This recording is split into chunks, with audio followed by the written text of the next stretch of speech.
$500 ارب کی انویسٹمنٹ کی جس میں بات کرتے ہیں۔ محمد بن سلمان ان کا یہ ویژن ہے اور وہ اس کو جدید ترین دنیا کا شہر بنانا چاہتے ہیں۔ وہاں پر اسرائیلی انویسٹمنٹ کی خبریں باہر آ گئی ہیں۔ یہ کتنی بڑی خبر ہے۔ اب آپ دیکھیے کہ 2017 کی میں آپ کو بات بتا رہا ہوں، رائٹرز، بہت سے لوگ پوچھتے ہیں سورس کا، سورس بتا دیا کریں، تو میں کوشش کرتا ہوں، کیونکہ ایک تو وقت بہت زیادہ بعض اوقات لگ جاتا ہے، مختلف چیزوں کے سورسز ہوتے ہیں، بعض اوقات ہمارے ذرائع سے خبر ہم تک پہنچتی ہے، خاص طور پہ لوکل میڈیا میں، اخبارات میں، ٹیلی ویژن پر کئی دفعہ ہوتی ہے، کئی دفعہ لوگوں کے بیانات ہوتے ہیں۔ تو خیر، ابھی یہ 2017 کی رائٹرز ایجنسی کی ایک رپورٹ تھی جو شائع ہوئی، اس میں بتایا گیا تھا کہ سعودی کمپنیاں اور اسرائیل خفیہ طور پر مل کر نیوم کے منصوبے پر کام کر رہے ہیں، اور اس چیز کو یقینی بنایا گیا ہے کہ اسرائیل کی جانب سے $230 ارب جو فراہم کیے گئے ہیں، یہ بات لوگوں تک نہ پہنچے۔ اب یہ اندازہ لگائیں آپ کہ یہ باتیں چھپانے کی بھی بات ہوئی تھی، لیکن یہ بہانہ بھی پھوٹ رہا ہے، یہ چیزیں بھی سامنے آ رہی ہیں۔ اب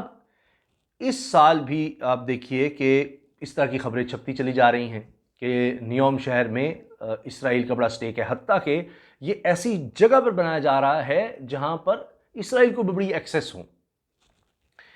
اب یروشلم پوسٹ نے بھی اس حوالے سے بات کی تھی، ایک تحقیق میں بتایا تھا کہ سعودی عرب سرکاری سطح پر اسرائیل کے ساتھ تعاون سے گھبراتا ہے، البتہ جب پرائیویٹ سرمایہ کار کمپنیوں کی مشترکہ منصوبوں کی بات ہوتی ہے، ان کے مشترکہ منصوبوں کی بات ہوتی ہے، تو پھر چاہے پانی ہو، چاہے توانائی، زرعی ٹیکنالوجی یا خوراک کے شعبوں میں کوئی بھی بات ہو، تو اس سمے تمام شعبوں میں مکمل تعاون کے لیے آمادہ نظر آتا ہے۔ یعنی اسرائیلی کمپنیوں کے لحاظ سے وہ چیز نہیں چھپاتے، ہاں سرکار کے حوالے سے سعودی عرب چیزیں چھپانا چاہتا ہے۔ پھر یروشلم پوسٹ نے اپنی رپورٹ میں بھی بتایا کہ سعودی سفارتکاروں اور اسرائیلی تاجروں کے مابین معیشت اور سائبر سیکیورٹی کے میدانوں میں تعاون کی بات چیت بھی چل رہی ہے۔ اب آپ اندازہ لگائیے۔ پھر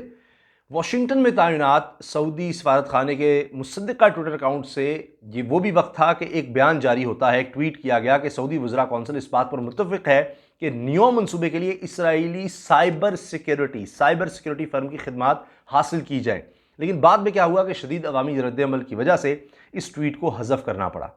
اب یہ سب چیزیں ہو رہی ہیں کہ نیوم سٹی میں کس طرح سے اسرائیل کی انویسٹمنٹ، اس کو تو چلیں اگر چھپایا بھی جائے تو اسرائیلی کمپنیوں کی جو انویسٹمنٹ نظر آ رہی ہے اس کو نہیں چھپایا جا رہا، اور اس سے سعودی عرب نظریں بھی نہیں چراتا۔ ایک اور بات کہ یہ بات بھی اب چھپ رہی ہے مختلف جگہوں پر کہ پاکستان پر بڑا دباؤ ہے،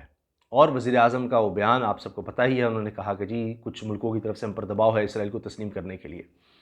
اب کہا یہ جا رہا ہے کہ سعودی عرب مسلسل پاکستان پر دباؤ ڈال رہا ہے کہ پاکستان اسرائیل کو تسلیم کرے، اور پہلے تسلیم کرے، سعودی عرب سے پہلے تسلیم کرے، کیونکہ اس کے لیے پھر یہ ذرا آسان ہو جائے گا۔ اب پاکستان کی طرف سے یہ چہمگوئیاں ہونے لگیں یہاں پر مختلف جگہوں پر کہ جی پاکستان بھی تسلیم کرنے جا رہا ہے، کیونکہ سعودی عرب کا دباؤ ہے، دیگر ممالک کا دباؤ ہے،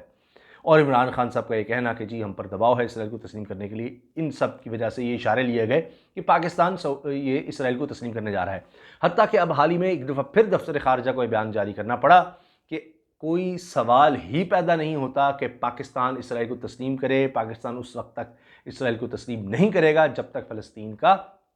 مسئلہ حل نہیں ہو جاتا، فلسطینی لوگوں کی امنگوں کے مطابق ان کو ایک آزاد ریاست نہیں مل جاتی۔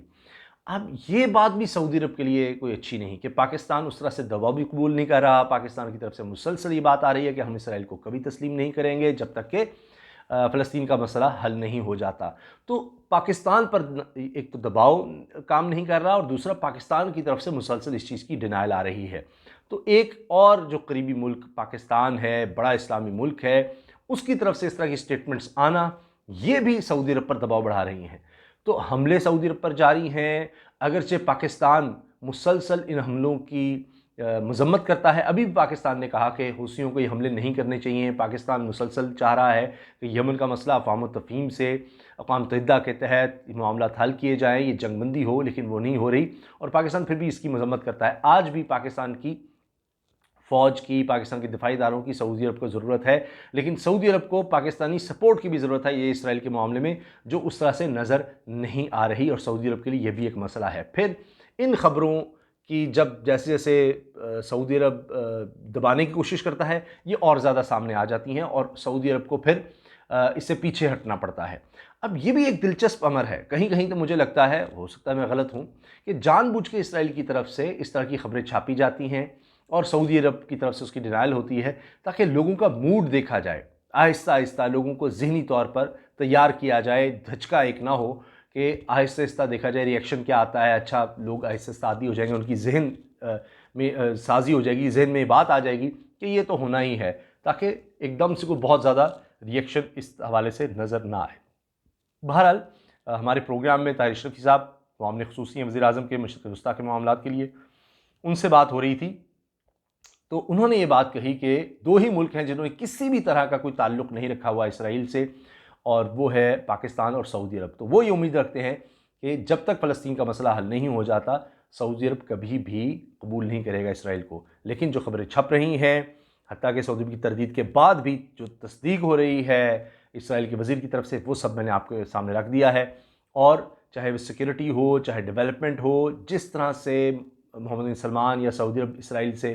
جو کچھ چاہ رہا ہے، اس کے ملنے میں ابھی بھی رکاوٹیں نظر آ رہی ہیں، اور وہ مل کر بھی ایسے لگ رہا ہے کہ جو حملے ہیں یا سعودی عرب کے جو معاشی معاملات ہیں وہ اس طرح سے بہتر ہوتے نظر نہیں آ رہے۔ اللہ حافظ۔ پاکستان زندہ باد۔